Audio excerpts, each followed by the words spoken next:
your first thing. What up, Danny? What's up, man? What up, Jenna?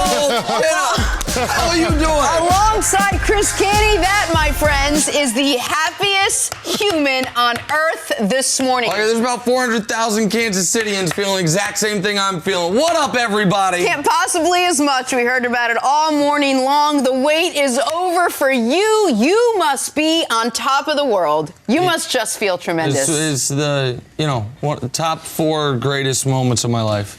I got 3 kids. Those 3, I should probably slide a wedding in there, but I don't know. Something's getting snubbed. Listen, it's just as good as it gets. When I have my friends in my circle call me to ask how happy you're going to be, you know that it's going to be a great morning for Nick. This is not the morning to talk about how close your TVs are to where you're watching. A Super Bowl ring. I now know exactly what he feels like. Now, are you going to try to get a Super Bowl ring, too, from the Chiefs? I assume they'll because you've been on the bandwagon all year long. Send me one. Just saying. Oh, my goodness. Okay. Good morning, everybody. I love it. All right, should we dive in? Yeah, let's we got do it. 3 hours to make you feel really good. Oh. It has been a long time coming, but last night against the San Francisco 49ers, the Kansas City Chiefs did just enough to be crowned Super Bowl champs. Patrick Mahomes finished with 286 yards, 2 passing touchdowns, and a rushing touchdown, en route to a Super Bowl MVP. As for Andy Reid, it took his 222nd career win to finally win the big one, to finally hoist that Lombardi trophy. Chiefs take down the Niners 31-20. We have a ton to unpack this morning. First things first, though, Nick, run us through the gamut of your emotions. Now, as you mentioned, Jenna, we got 3 hours to break down the game, and here in a couple minutes, Canty will get us kicked off in that regard. I can't start breaking down the game because you're right. This is why we deal with, as sports fans, the years of heartbreak, and we invest, and we watch shows like this, and we pay for season tickets, and we block out one of our 2 weekend days 20 times a year just for football, is because maybe one day it pays off. Listen, I'm 35 years old. I kind of remember Steve DeBerg as the Chiefs quarterback, but I really remember Joe Montana. And I remember Joe Montana taking the Chiefs to the AFC Championship game when I was a little boy and thinking, okay, this is what being a Chiefs fan is going to be like. And between Montana and Mahomes, there was Bono, there was Gerbach, there was Trent Green, who was good, there was Damon Heward, who was not, there was Tyler Thigpen, who was an abomination, there was Matt Castle, who was frustrating, there was Alex Smith, who I like, but couldn't get you there. You had Marty Schottenheimer, you had Gunther Cunningham, you had Dick Vermeil, who had great moments, you had Herm Edwards, who I like, you have Todd Haley, who I was friends with, you had Romeo Crennel, who's a nice man, but that's about it. And then you had Andy Reid.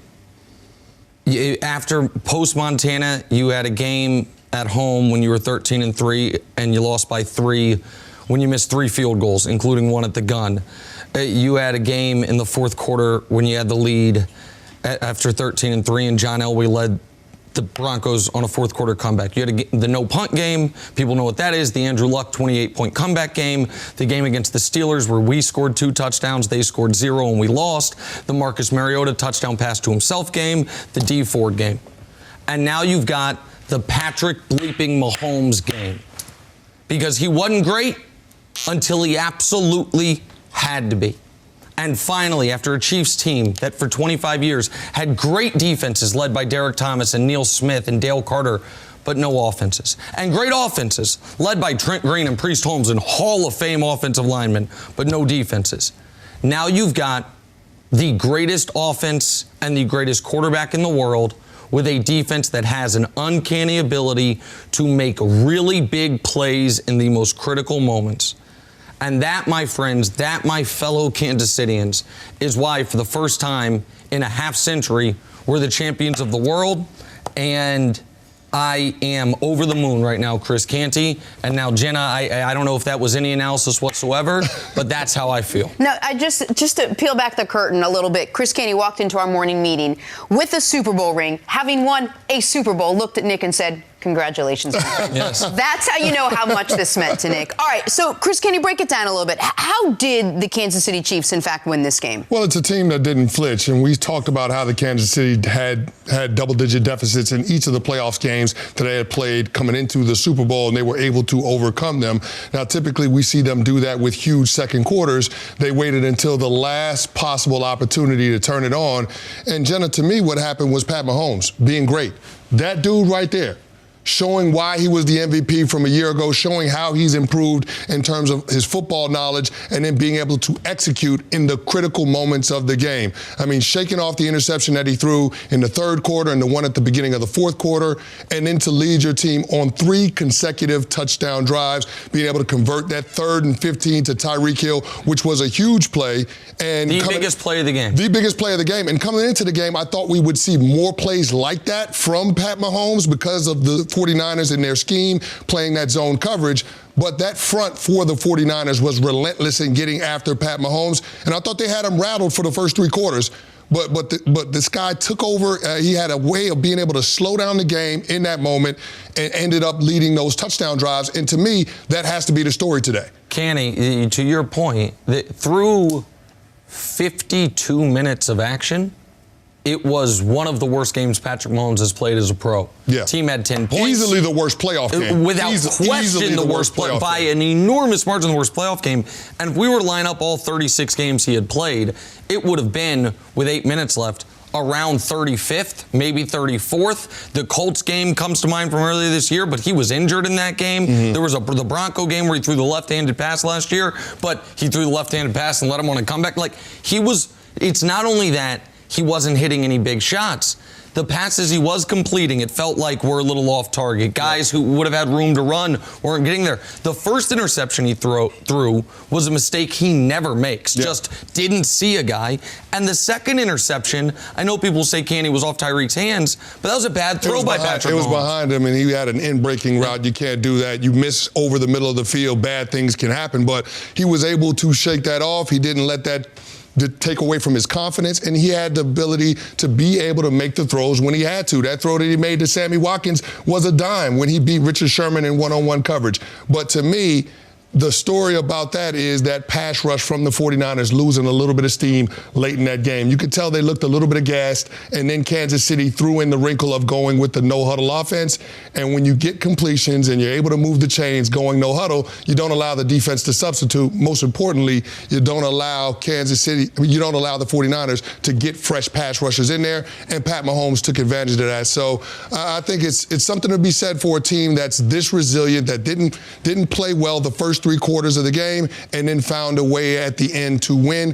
That's championship caliber football, and that's why they're taking the Lombardi Trophy back to Kansas City. Look, we have plenty of time to talk about what happened from the 49ers perspective, but do you think that those first 3 quarters for Mahomes, was it that the moment was a little too big for him, that the nerves needed to be settled down, or was it what the 49ers were showing? I think it was all the above. I think the moment we have seen in all of Patrick's playoff games, he gets off to a relatively slow start. All 5 of them, now with that slow start, sometimes just a series or 2. Sometimes it's a quarter. In the Patriot AFC Championship game, it was a full half. But those slow starts don't come with major process errors like the interception was. I do think the pass rush was getting to him.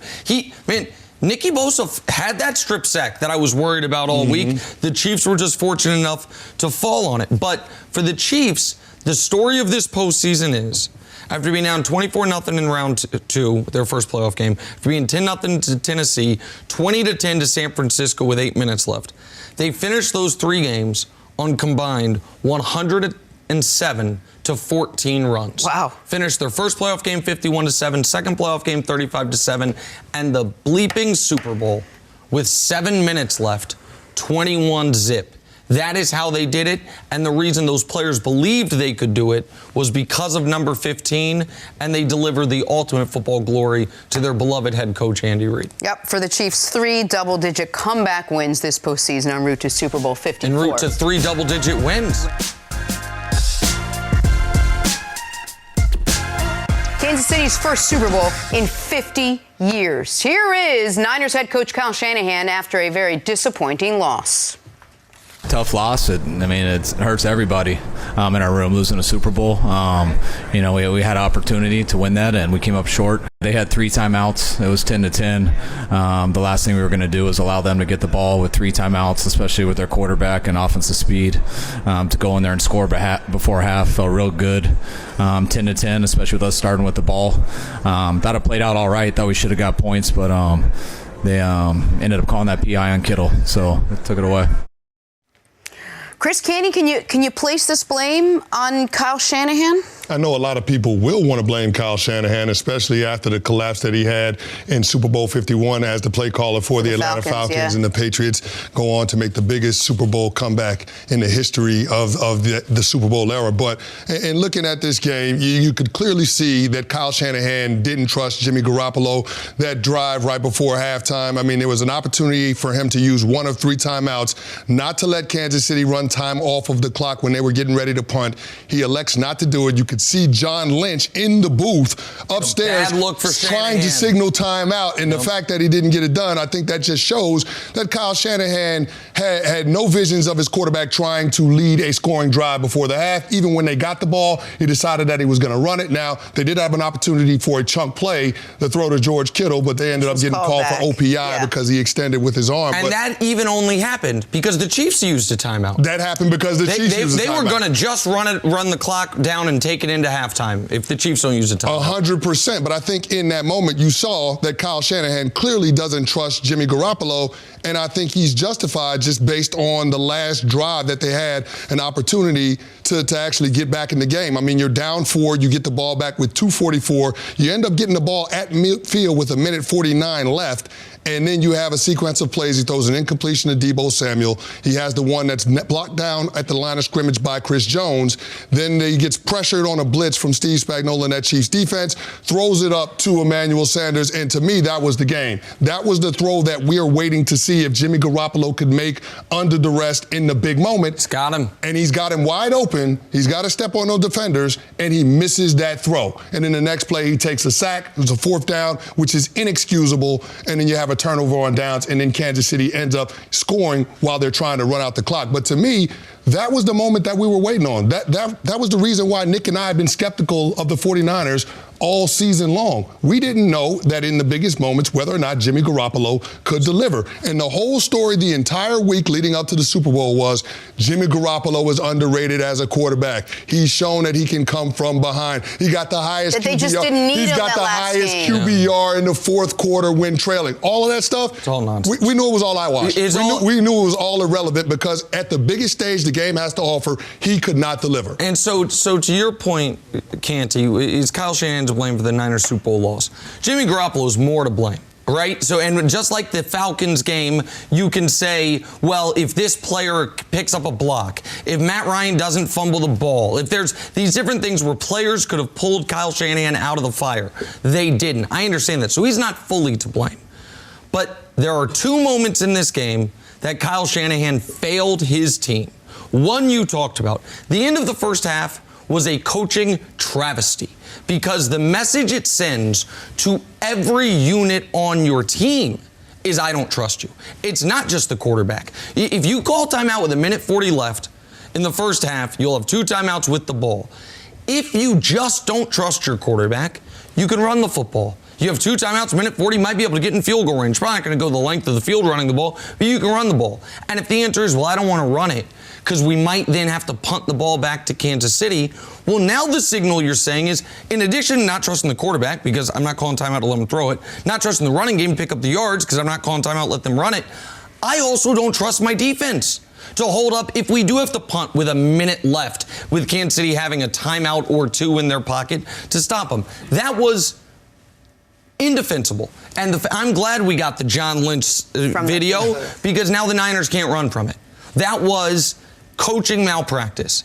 And then there was one moment in the second half that, much like, despite all the things that happened in the Atlanta Super Bowl, there's one play you circle and say, if you call the right play there, you win. After the Julio Jones catch on the sideline, you're up 8. You're inside the New England 25. There's inside of 4 minutes left. It's 2nd and 11. If you just run the football, you kick a field goal and you win the game. Instead, he called a pass play, ended disastrously.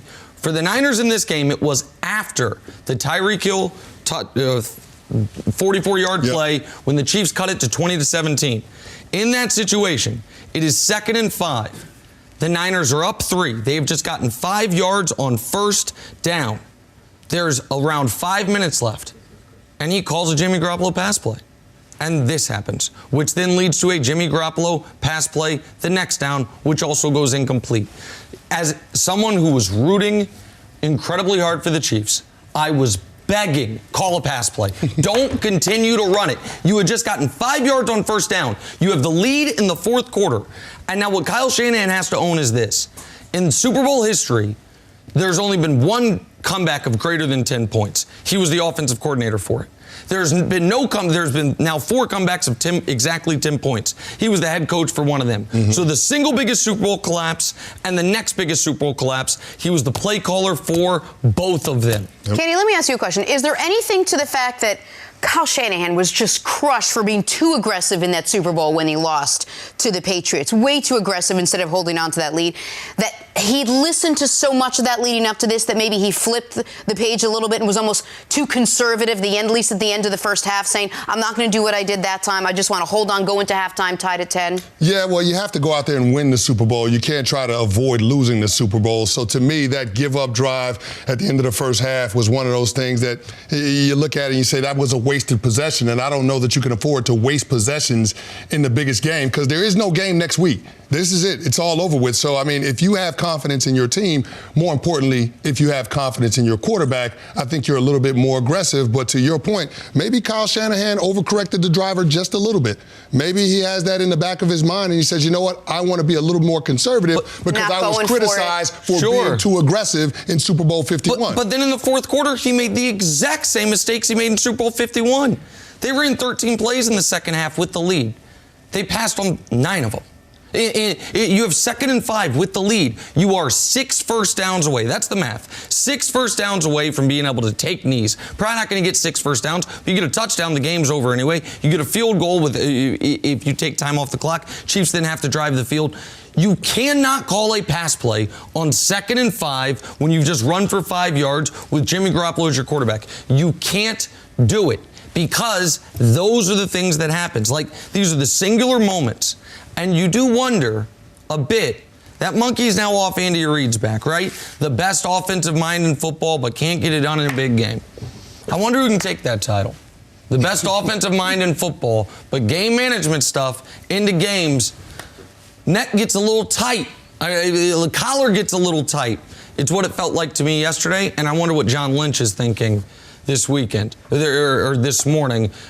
Personally, probably feels like got snubbed on the Hall of Fame. Then he's begging his coach to call timeout. He doesn't do it. They can't hold on to a 10-point fourth quarter lead. Listen, if Shanahan really doesn't trust his quarterback, they got problems because he signed a 5-year, $137 million contract. He's their guy for a while.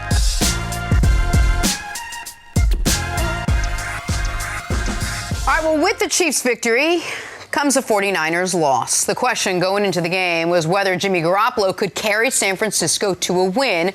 And the Niners quarterback almost did, coming up just short. Finished 20 of 31 with 219 yards, 1 touchdown, but with 2 costly interceptions. Here is Garoppolo after the disappointing loss. It's an unreal feeling, something I've never felt before. I'm sure that none of these guys have felt before. It's but that, you know, the one positive you can take out of it is guys care about it. Guys care about each other. Guys care about this organization. You know, a lot of good came from this year. There's it's hard to look at it right now and see that good, but you know, a couple days down the line, you know, maybe look back and look back on it a little bit. All right, Nick, put a grade on Jimmy G's performance in the Super Bowl. Oh, a D, and it's being generous. If in college you missed the first week of class and then you skip the final, doesn't really matter how you do in the intervening 3 months. Jimmy G started the game terribly. The first drive, they could have gotten 7 at stalls because of failures in the passing game. The second drive, he throws a horrifying pick. The exact pick we were talking about all weeks long about why Jimmy G is good, but there's a but with him. And then at the end of the football game, he was abysmal. After being sensational in that middle section. Final 12 minutes, he was 3 of 11, 36 yards with a passer rating of 3. 3. He after the Mahomes pick, they put the ball in his hands on 2nd and 9, up 10, chance to win the Super Bowl. Incompletion. Put the ball in his hands on the next play. It's 3rd and 14 after a false start. Maybe he had someone open downfield. I don't know. I know he took off running like you needed 3 yards instead of needing 14 yards. He got 3 yards. Next possession, 2nd and 5. They put the ball in his hands. Batted down. 3rd and 5. Ball in his hands. Kittle open. Kittle wide open. Doesn't throw to him.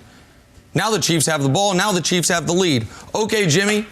1st and 10. 49-yard line. Super Bowl in your hands. First pass, batted down. Second pass, damn near picked. I mean, look, just watch the sequence. The situation everyone dreams for. Down 4, chance to win the Super Bowl. Second pass, oh boy, that's almost picked. Third pass, we've got a guy. It's going to win. Oh, that's 6 yards overthrown.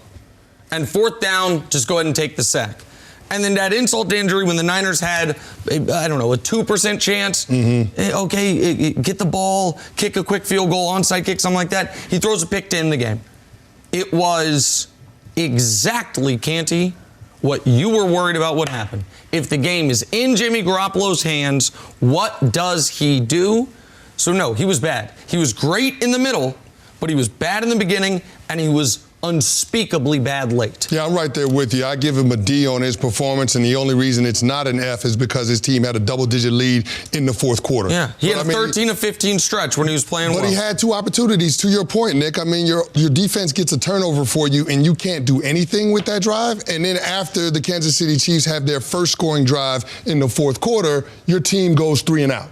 To me, if you're a championship-level quarterback, you're going to have some productivity in order to be able to close out the game. And that's the one thing that we've said about this 49ers team. Once they get the lead and they have the benefit of being able to rely on the run game and then play action, then this team was going to be able to finish the drill, and they just couldn't get it done. And Jimmy Garoppolo was good in play-action passing situations, but the fact that he couldn't get his offense to be productive in those critical moments in the 4th quarter, I think it's an indictment on him as a player. But is this who Jimmy Garoppolo is? Yes. Or was this Jimmy Garoppolo, because you saw what he could do in the middle of the game, or is this Jimmy Garoppolo, maybe, again, those bright lights were really, really bright last night? Of course, but we've seen what he can do throughout the season. He can make some great throws. And listen, the one throw that didn't count was probably his best throw of the night, the pass to Kittle. Mm-hmm. It was a great, but by the way, his coach didn't even want him to be in that position. His coach trying to run the clock out. It was only because the Chiefs called timeout he was even in that position. But we don't know if Jimmy Garoppolo can avoid what was that throw?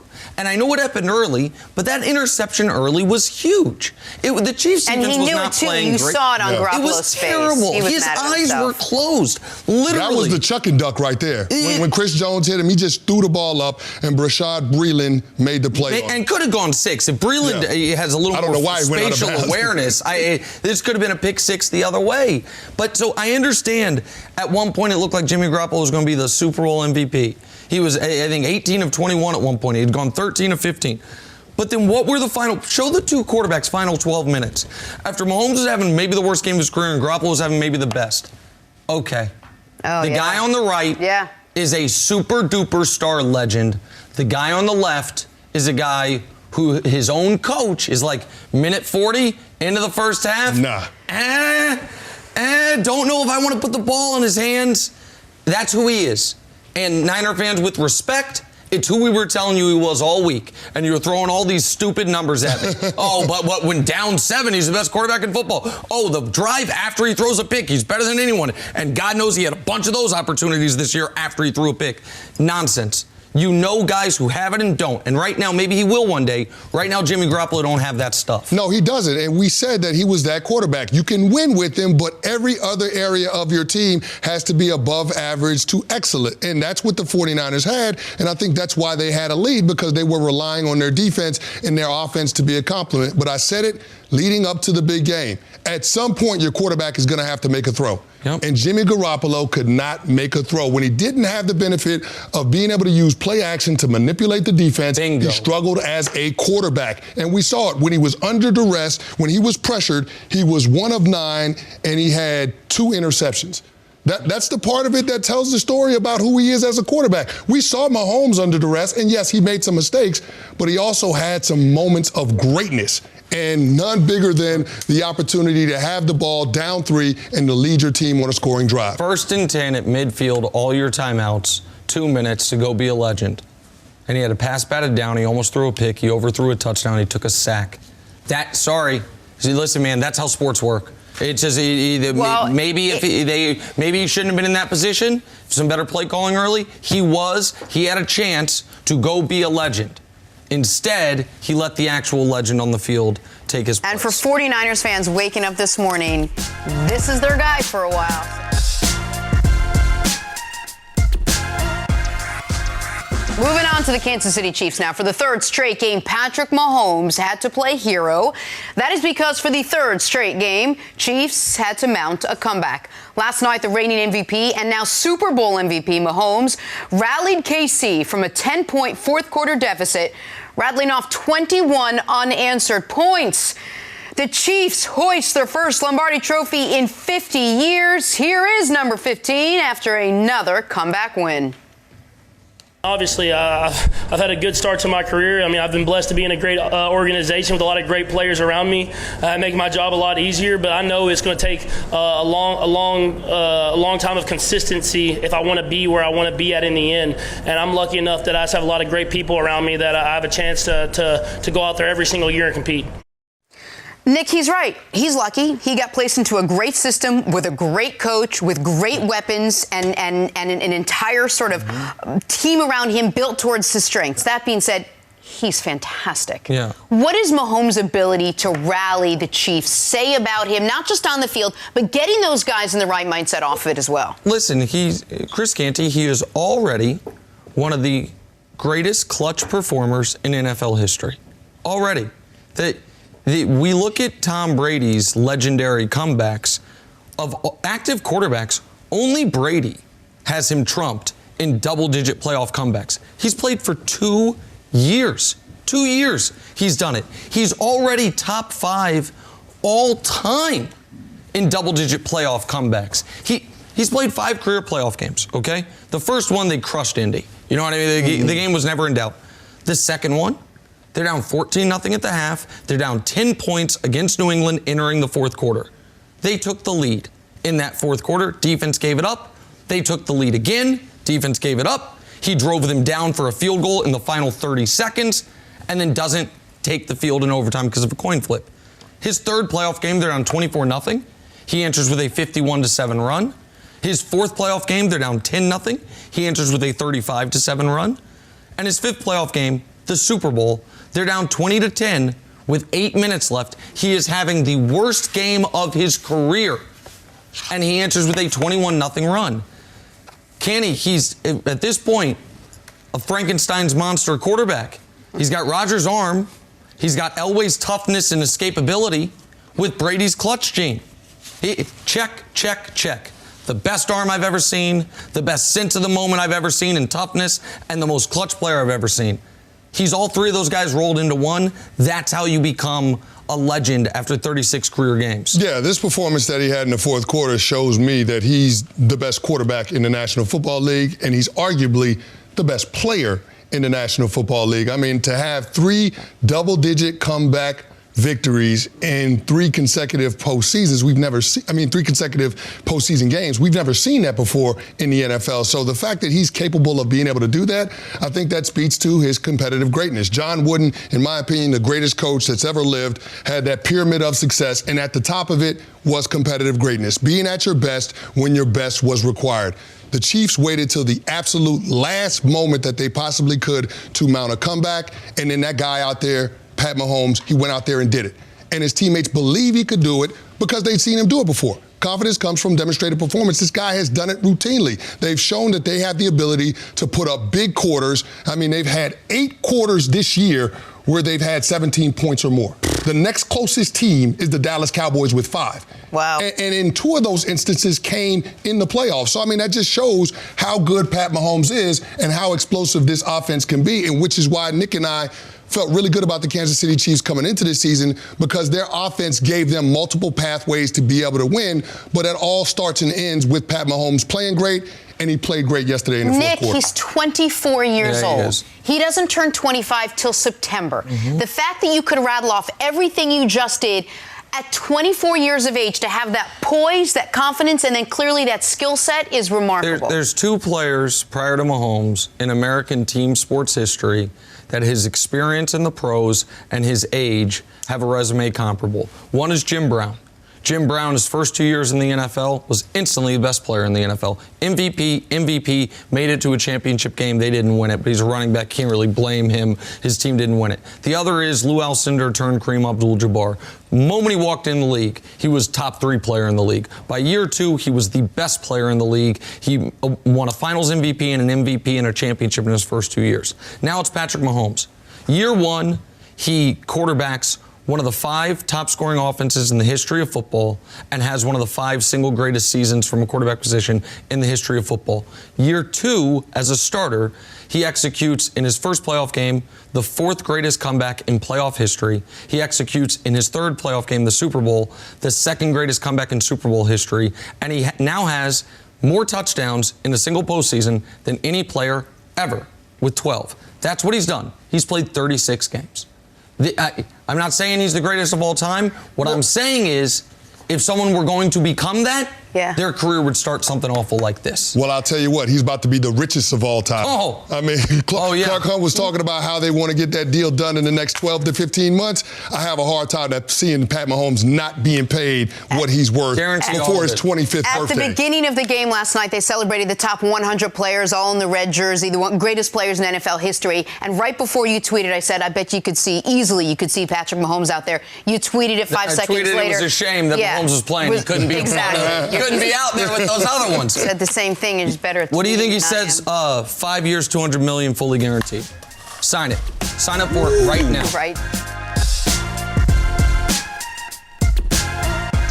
Back here, first things first. We are now joined this morning by former All-Pro running back Eddie George. Good morning, Eddie. How are you doing, Eddie? Good morning. Doing well. Great. Seeing you, man. Seeing you guys. Great to have you. So much to break down and discuss from the game last night. Why don't we dive there right now? How did the Chiefs beat the 49ers? We'll take you back down to Miami for that. Jimmy Garoppolo, Patrick Mahomes, a lot of pressure on those two. Jump to the fourth quarter. Chiefs in pretty familiar territory, trailing again, this time down 10. Patrick Mahomes connecting with Tyreek Hill for 44 yards on the play. 4 plays later, finding Travis Kelce. That's a 1-yard touchdown. He's happy. Mahomes is happy. KC pulls within 3. Jump to under 4 minutes left. Chiefs driving. Mahomes this time to Sammy Watkins for 38 yards, and then 3 plays after that, it's Mahomes and Damian Williams connecting for the 5-yard touchdown, puts Kansas City up 24-20. The 49ers would get one last chance to get back in this. Jimmy G trying to find Emmanuel Sanders deep, but he overthrows him deep. Next play, 4th down. Let's get this. Jimmy G would get sacked. Turnover on downs. Jimmy with just 219 yards on the night to go along with 2 costly turnovers. And then 2 plays later, Damian Williams busting the game wide open here. A 38-yard score to help the Chiefs win it 31-20, giving KC their first Super Bowl in 50 years. Eddie, we expected a close game. We got a close game. What do you think? Did the Chiefs win it, or did the 49ers lose this one? You know, I was on the fence with this one. I think the Chiefs won this one. I mean, we've seen this from them all playoffs. Every game. Every single game against Houston, the Titans. I was at that game, actually. And to watch how they did it again in the fourth quarter with Patrick Mahomes on the line, not playing great in the first half, could have easily imploded, could have easily got caught up in the moment and really been rattled and faltered on that moment. But he was able to come out and make the necessary plays to be the MVP and find a way to win the game. So the Chiefs did it their way as usual. Well, and you mentioned could have imploded. I got to be honest. I thought he was a little bit. When a guy has never thrown an interception in his playoff career and in the Super Bowl while trailing, throws an interception on consecutive drives, you were a little worried. Like, one of the elements of the Super Bowl you always hear about is that long halftime. And he went, I think it was 56 or 46 minutes between times touching the ball. And the first possession where he touched the ball after halftime, he threw a pick. And it was a real process error. It's like there's a guy right there. He never makes that mistake. Behind him, yeah. And then, the second one he throws behind him. The first one he just throws short. And then the next drive, he throws another pick. Yeah. I was like, oh, man. Like, I'm now going to have to deal with a year of people saying, yeah, but with Patrick Mahomes. Yeah, but what about that Super Bowl? And then it still wasn't looking great when they got the ball back. First down, incomplete. There's a false start penalty. Second down, incomplete. You're at 3rd and 15 now. 3rd and 15, down 10, 7.5 minutes left. And from that moment forward, he was perfect. From that moment forward, he hits Tyreek Hill on what looked like an 11-step drop. He's just going backwards and backwards and backwards for Tyreek to get open. That was on 3rd and 15. On 3rd and 10, when they need a touchdown, he hits Kittle, and they end up calling a pass interference penalty. The next drive, he has the Sammy Watkins play we showed you, and then I don't know if you noticed the Damian Williams play. That was 3rd and 5 as well. They would have had to, if that's incomplete, they have to kick a field goal. You got to kick a field goal in that spot, tie the game. He was absolutely perfect. After, for 52 minutes, was the worst game of his career. Which is remarkable for a guy to be 24 years old, first Super Bowl, and that pressure situation to come out and make those plays was tremendous. And the Tyreek Hill play, well, that set everything off. That was their first play over 20 yards the entire game. A team that's used to scoring at will, 70-yard throws, 60 explosive plays all over the field. That was just really remarkable by Patrick Mahomes. So the Chiefs definitely won that game. Yeah, to me, the Chiefs won that game too. I mean, I don't think that you can lose games like this. I think the other team has to take it from you. They have to go out there and make the plays. And a lot of people in sports, they have to realize that games are going to go back and forth. There are going to be momentum swings. Teams are going to face adversity. We saw that. The Chiefs had, a 10-3 lead, and then the 49ers go up and score 17 straight points. And then the Chiefs have 3 consecutive touchdown drives. So, I mean, it went back and forth. But at the end of it, you trusted Pat Mahomes, if he had the ball and the opportunity, that he was going to be able to go out there and make some plays. And that's exactly what he did. Make the case, though, for those who say that the 49ers lost this absolutely. Game. Listen, you have a 10-point lead in the fourth quarter with the ball. You have a 10-point lead in the fourth quarter with the ball when you are theoretically the exact type of team that is built to take advantage of that. They were. Let's pull to your career for a bit. You guys were, and by the way, Steve McNair is better quarterback, the late great Steve McNair, than Jimmy Garoppolo. So it's not like you guys couldn't come back if you were trailing. But the Chiefs are a team built to come from behind. The Niners are a team built that if we get the lead, we are going to choke you to death. Yes. And you were in that circumstance. And by the way, okay, so the first time you have the lead after the Mahomes pick, not the first time you have the lead, but when you have the ball up 10, that drive ends poorly, so be it. Chiefs get a touchdown. But now you've got the lead, there's less than 6 minutes left. You're up 3. You run the ball on first down, you get 5 yards. And you don't run it again? You don't have a substantial run the entire rest of the football game, Eddie? Yeah, and they were gashing the Kansas City defense. They were able to get some runs with the perimeter runs on the outside, hitting them in the middle with the power game. And to your point, that's 49er football, is when you put your foot on their throat, they're going to crush it. And for Jimmy G, they didn't protect him enough with the run. They should have continued to run the football, allow him to rely on the play action game, because he was making a lot of decent throws when the play action was effective with the run game. But they got 49ers' best shot. They were able to, on defense, they were able to get a 4-man rush to Patrick Mahomes, really disrupt his flow. They were able to run the football. They were okay on third downs. But they didn't finish the job by not running the football effectively enough for Jimmy G to win that game, to close the game out. Which is really surprising, because in the fourth quarter, when you have a double-digit lead, the game is no longer against the Chiefs. The game is against the clock. And you got to try to run the football, and that's the strength of your offense. Your offensive strength isn't your quarterback dropping back to pass, on second and short or third and short. You have to be aggressive with your run game and try to pound it. And you had success running the football in the first 3 quarters, and you got away from it. To me, that didn't make any sense. You left the door cracked open for the Chiefs to take advantage of it.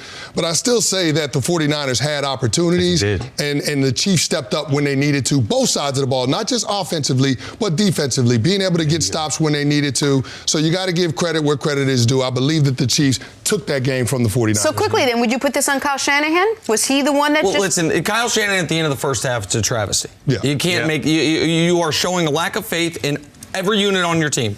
Your quarterback, because you don't want to run a drive. Your running backs, because you could have just run the ball and gotten in field goal range theoretically. And your defense, because the real reason you don't want to even just run the ball and try to go score, you call your timeout, give yourself a minute 40 is, well, if we have to punt, can we stop them? And I thought the play I mentioned, Eddie, after the first down run, 1st and 5, not running the ball again, 2nd and 5, 5.5 minutes left, is a killer. But I know, to give credit, Candy, you said something before the show. I think it's worth the audience understanding.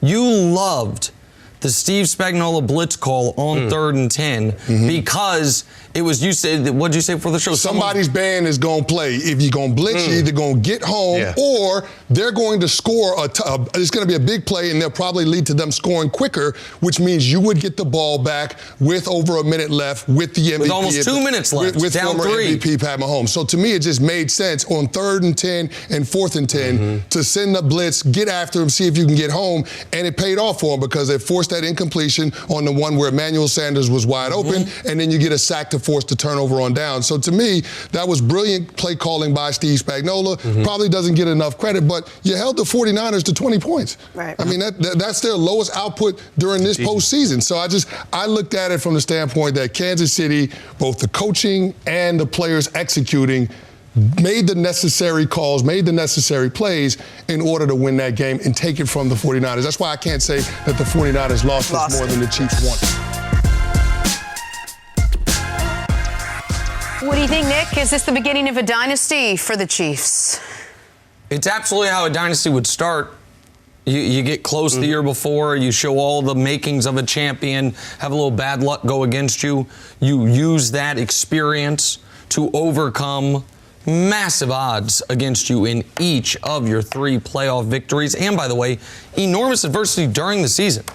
Patrick Mahomes suffered a major knee injury midway through this year, and I'm going to do it again like I did 2 weeks ago. Shout out Matt Moore, who won that game against the Vikings without Patrick Mahomes, a playoff team, won the game against the Broncos, the game Mahomes went out. If he doesn't do that, none of this happens. The Chiefs don't get the bye. The whole world is different. Listen, I thought the Seahawks were going to start a dynasty. I was like, man, you got a young quarterback. He's a star. You got an excellent coach. You got all these players around him. And, with 59 minutes and 30 seconds left in their next year's Super Bowl, it looked like, this is going to be a dynasty. Still hand the ball off that play called by Darryl Bevell. I still don't get that And one. so sometimes things look like they're going to be dynastic and they're not. But what the Chiefs have is the best player in the league by an enormous margin. He's 24 years old. One of the 3 best coaches in football. And Tyreek Hill is locked up. Travis Kelce is locked up. Frank Clark, Tyrann Mathieu are locked up. My guy Chris Jones, I don't know if they're going to be able to lock him up. Sammy Watkins probably going to be gone. So there'll be changes. But the question I would ask is, if I were to ask America right now, set the over-under on Patrick Mahomes' career Super Bowls, at 2.5. Anyone comfortable taking the under? No. Because the 3 Super Bowls, if you win them in close enough successions, a dynasty. I think he's going to get a handful of rings, and the real question is how many. It is a big question of how many. This is the Patrick Mahomes era. Yep. The 20s are his. And I'm going to say he gets at least 4 because he is 24 years old. The question is, will Andy Reid be a part of that? He's 62 years old. You talked about the amount of games he's won, well over 222, 15 winning seasons, only 3 losing seasons for Andy Reid. The fact is now Andy all he missed was a Super Bowl ring. So does he want to jump in the studio and live life and travel the world, or does he want to continue to build a dynasty? So I'm curious to see if he's going to be married to Andy Reid and who that guy is going to be. And also Steve Spagnuolo.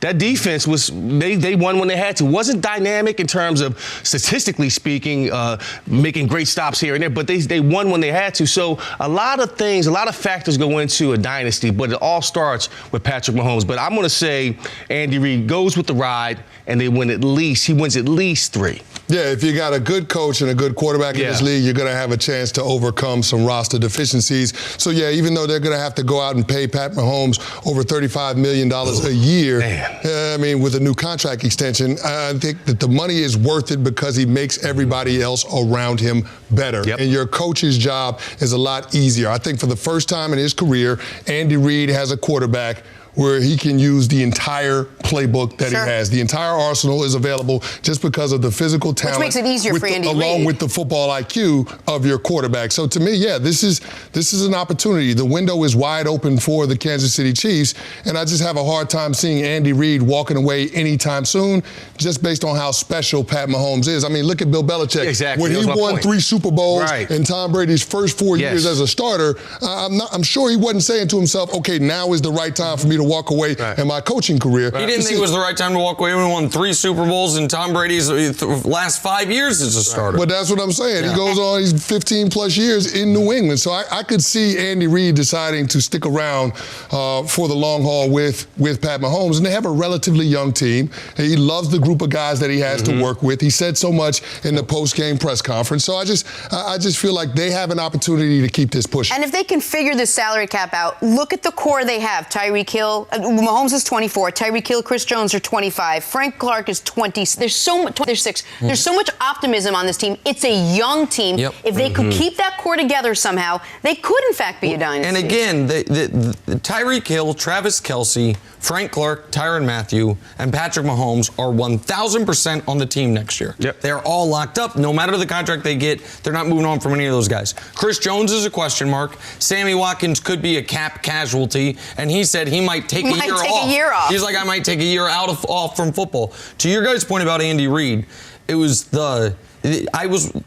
all 3 networks, Fox, NFL Network, everybody was doing different post-game shows yesterday. So you saw a bunch of guys do same interviews on different places. Travis Kelce on one of the spots, I don't remember which, said, we got Andy a ring. Now he's married to us for life. And his point was, we don't want Andy to ever go anywhere. And I don't know what Andy will choose to do. He's obviously had tragedy in his life. He obviously has dedicated so much, and now he's done everything. But Andy himself said he's back next season at the very least. And you do just wonder, this perfect marriage where the players adore him, where he, one of the most brilliant offensive minds ever, finally has a quarterback that unlocks everything he's ever wanted to do. Why would you walk away when it's the best it's ever been? Well, you never know what the guy's thinking. I mean, you talked about the tragedy in his life. Maybe it's time to say, you know what, let me enjoy the fruits of my labor. Maybe say, let me go out while the iron is hot on top. You never know what he's thinking. And look at his age, he's 62. I mean, he's not a spring chicken. He's not necessarily old. He's still a young man, relatively speaking. But, in the next couple of years, he might go on a run. They might get close. He might get burnt out from it. You never know what he's thinking. So that's why I say it really depends on Mahomes and who he's married to. Because the Belichick-Brady situation is historic and epic on all levels. And that's something I don't think we'll ever see. So I just don't know, in terms of the age of Andy Reid and the youth of Patrick Mahomes, how long that run is going to go, whether it's 4 years, 3 years, a decade. I mean, Andy Reid will be 72 by 2030. So at some point, he's going to say, you know what, maybe enough is enough. And will Kansas City get the right guys in place and so forth to succeed them. So that's why they got a heck of an in-house candidate in Eric Bieniemy. If for some reason Andy Reid does walk away and he doesn't take Eric Bieniemy doesn't take a job elsewhere. But to me, the only things that would make Andy Reid walk away would be family and health. Outside of those things, I just don't see him walking away from this team because it sounds like he loves those guys and it sounds like he has a special relationship with Pat Mahomes.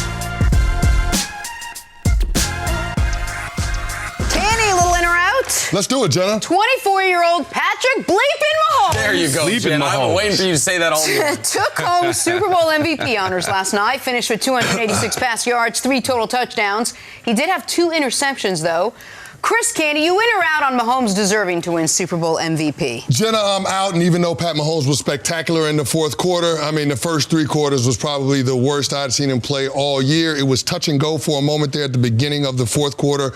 So I got to go with Damian Williams, over 130 yards from scrimmage, 2 touchdowns, made the critical plays when they needed them, including that conversion on 4th down early in the game on that touchdown scoring drive. So Damian Williams, to me, would be Super Bowl MVP. You are out, Eddie. I'm in. I mean, listen. Not MVP, going with the running back. No, like absolutely not. MVP is not about statistics. It's about shining in the biggest moment. Yes, he faced adversity early in the game, could have imploded, could have walked away from it, but he stayed with it, found a way to win, made some big throws. And it's all about leadership, defining moments, inspiring your team, and willing your team to victory. So, yes, he is the MVP. I'm in. It ties. It was very, very close. Ties go to the person Nick Wright bet on. I had a major financial investment on Patrick Mahomes winning Super Bowl MVP. That's why you're happy.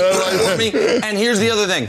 Damian Williams, I don't think really would have been in the discussion had he done technically what he was supposed to do, which is go down after getting the first down on what ended up being the 38-yard touchdown run. I don't begrudge him at all for getting the touchdown, but the numbers inflated a bit at the end. Mahomes made the biggest plays of the game to give them the lead. I'm in on Patrick Mahomes winning it. All right, on to the losing side. Many wondered if Jimmy Garoppolo could carry the Niners to a win, but Jimmy G fell just short, finishing with 219 yards, 1 touchdown, 2 interceptions. So, Candy, you in or out on Garoppolo as the Niners franchise quarterback moving forward? Jenna, I'm in. I mean, they're paying him $27.5 million a year. It seems like a bargain in today's NFL now that we're 2 years removed from when they gave him the contract extension. But, yeah, I'm in on Jimmy Garoppolo being your quarterback for the future. I don't want to overreact to what happened yesterday. I mean, listen, your team was still in the Super Bowl. Your team was 3 plays in the regular season from being undefeated. Yes. So let's not jump out of the window and throw the baby out of the bathwater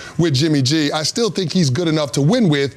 And based on how good the other areas of your team are and how young those players are, I feel like the 49ers will have chances to come in the future. I'm in with you, Chris. I think he is the franchise quarterback. You talk about experience, this postseason and the Super Bowl provided experience for Jimmy G, and I believe he can develop into an assassin. I mean, I remember watching Steve McNair grow into that same role as well. Not definitely a passer early in his career, but developed into that later in his career. I think Jimmy G can be that guy.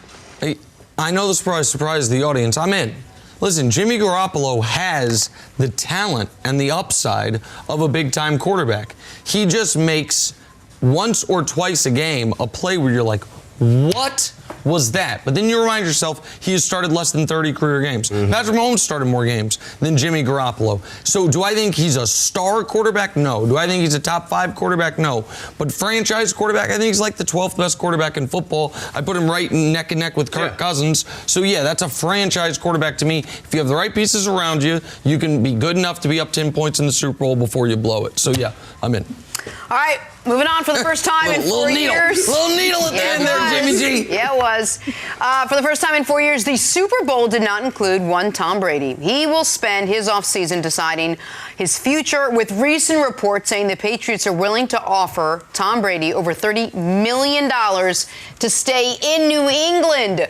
Can you in or out on the Patriots offering Brady over $30 million? Jenna, I'm in on it. The Patriots, let it be known. Well, Robert Kraft, the owner, let it be known he would like to have him back. But those reports also said that Bill Belichick will have the final say. So we'll have to wait and see. But I don't think we'll have to wait long. I think this thing will get resolved in the next couple of weeks, and we'll know whether Tom Brady is going to hit the market or whether he's going to re-sign in New England. But the one thing I will say is the $30 million that the Patriots are going to offer him, that's not going to be his biggest offer.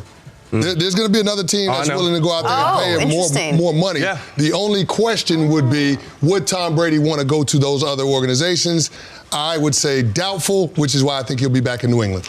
I'm out. I mean, the player in me, I want him to get $30 million. I think he deserves $30 million based off his resume and what he was able to do over his career, but I'm out on it. I think that Tom is with almost 55 years old, still throwing the ball over the yard. And, you know, do you want to invest that much money into a guy that you maybe only get 2 or 3 more productive years out of? And him going to, like, maybe Tennessee or Oakland, how is that going to look in terms of overall culture? So I'm out on it. Listen, I'm out as well. I just flatly, he's not worth $30 million in a league with its cap's $200 million, not the way he played last year. No reason to believe it'll be better. And if you're right, Canny, there's going to be a team that's going to offer him more money. then I think he's going to go to that team, because while Brady wasn't always focused on making the most money, he now clearly is willing to hijack Super Bowl week to do a Hulu commercial and promote it the day before the Super Bowl, or 2 days before the Super Bowl. So yeah, I'm out on it being a good move for the Patriots. I'm out on Brady returning to the Patriots if they're not his highest offer. No, he'd be getting paid for what he's done, not what he's doing. Yeah, paying for past performance is dangerous. Play a little draw in a blank now. The Chiefs won their first Super Bowl in 50 years yesterday, and though Patrick Mahomes won MVP, we'll let you decide. Chris Kenny, the most impressive performance in Super Bowl 54 was blank. It was Damian Williams, and no disrespect to Super Bowl MVP Pat Mahomes, but Damian Williams went for over 130 yards from scrimmage. He had 2 touchdowns, including the go-ahead touchdown catch from Pat Mahomes, and then the one that he ran in as they were trying to ice the game. But the more important stat to me is 12 of his 21 touches went for first downs. So Damian Williams was a huge part of them putting together scoring drives. So I got to go with Damian Williams. I like the fact you go with the running back. Yeah, man, show the running back some love. You still need a running back in today's game. Yes, we do. We do. Still need it. But the most impressive performance last night was the game within the game was Nick Bosa going up against Fisher, Ohio State alum. Yes, I'm calling the home card here. Yep. It was like, what do you want me to do next? The spin, the bull rush. How do you want it? I mean, this guy was fantastic. Tip ball there. Got the strip. It was just phenomenal. Yeah. I think he might have been, if they won, probably MVP of the game. Had they won, he might have been, but they didn't. And you know who was the MVP of the game? The guy who led another comeback, Patrick Mahomes. Through 52 minutes, you could argue it was the worst game he's played as a pro. Through the final 8 minutes, it was as fine of a performance as anyone's had in Super Bowl history. You do that, you get a ring, you win Super Bowl MVP. That's enough. Patrick Mahomes' most impressive performance to me. All right, well, from the winners to the losers, Jimmy G and the 49ers fell 1 game short of winning the franchise's 6th Lombardi trophy. Candy, the most disappointing performance in Super Bowl 54 was blank. It has to be Jimmy Garoppolo, because all I heard the week leading up to this game was Jimmy Garoppolo has the best QBR when trailing in the fourth quarter. He had an opportunity with 2:44 left, all his timeouts, to be able to lead a game-winning drive, and he couldn't get it done. Now, Jimmy G had moments in this game. The second and third quarter, he looked pretty good. I think at one point in this game, he was 12 of 14 for 123 yards and a touchdown when using play-action passing. But when you don't have the luxury of being able to use the play action to manipulate the coverage, and you got a straight drop back and throw the ball, Jimmy Garoppolo just couldn't deliver in those situations, and he had a terrible fourth quarter. So to me, it has to be Jimmy G. Yeah, for me, it's Patrick Mahomes in the first half. You know, he looked rattled. He was rattled. Something I wasn't used to seeing him be in those situations. Throwing the ball behind the quarterback, getting tip balls. It looked really off kilter. And I didn't know if he was going to have the ability to come back like he did the previous 2 weeks. So the first half for Patrick Mahomes was bad for me, and I also took the over in this game, and I did not. So that's why I'm upset. There was almost a nice little garbage time touchdown for us. If Jimmy G doesn't throw that pick, I thought they might get a touchdown. Maybe in a field goal for the push. I'm with you on that one. One of the few bets I lost. I'm going to say Kyle Shanahan. Listen, Kyle.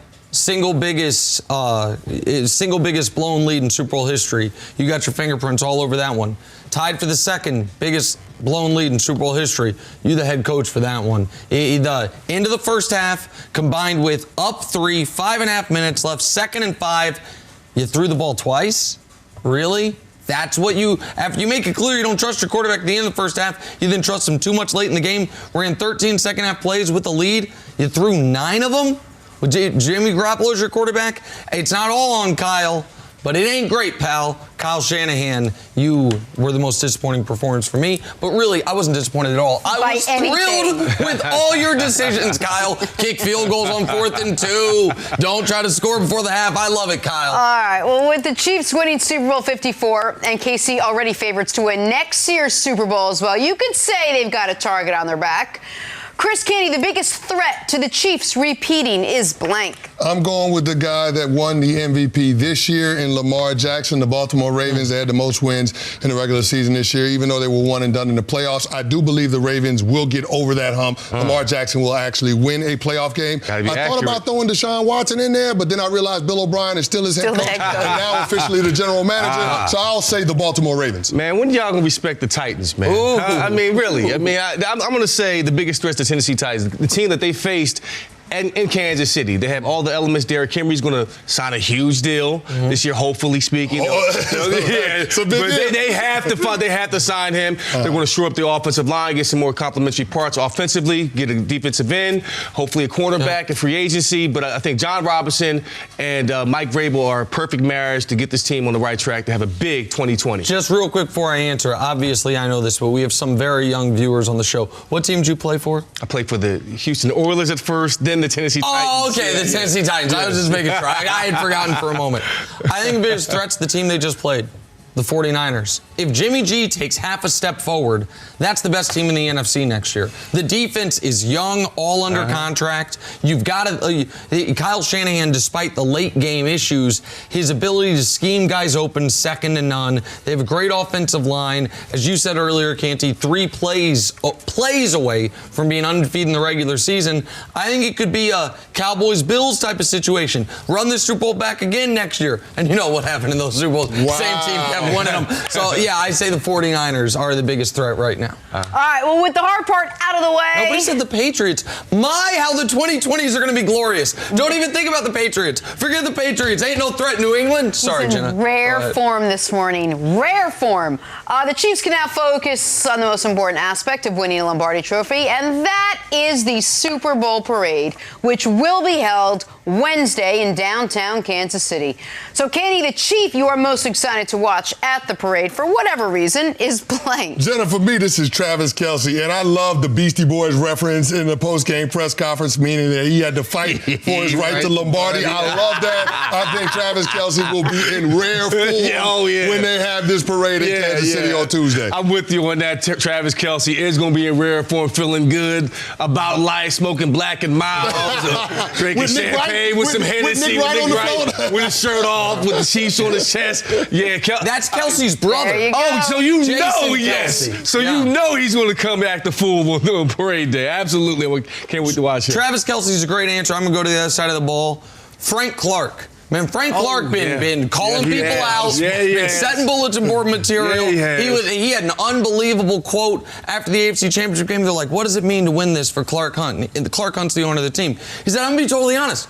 I didn't really care about winning it for Clark Hunt. I want it for these guys. We did it. He's been a great quote. He has been the big addition this offseason to go along with Honey Badger, 2 major defensive additions.